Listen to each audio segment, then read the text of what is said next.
মসজিদের ভেতরেই পড়েছিল এক শিশুর নিথর দেহ।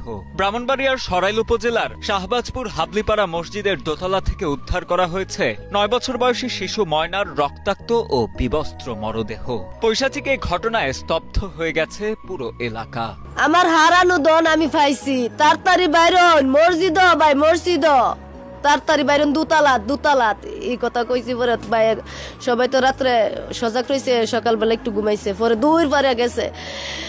আমি গিয়া দিই আমার মেয়ের এই অবস্থা, গলার মধ্যে সেলটটার দিয়া হুল্লা ফাঁসি দিছে।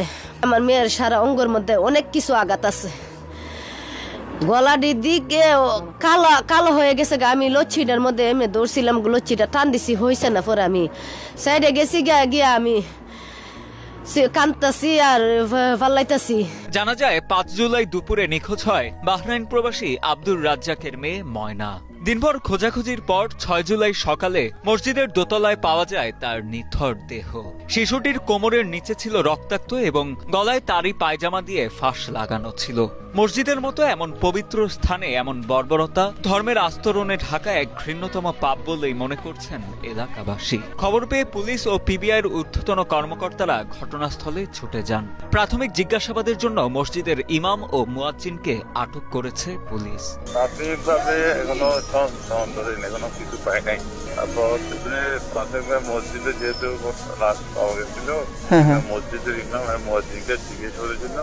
লাশ আমরা যাওয়ার আগে যে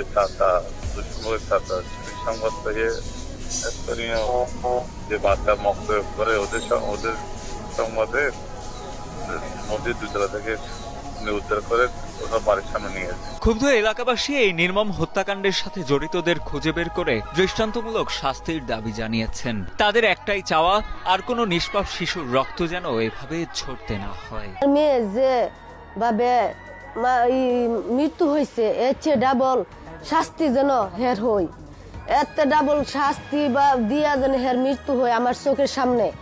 হের আমি ১ নম্বরে ফাঁসি চাই, হের মৃত্যু চাই আমার চোখের সামনে।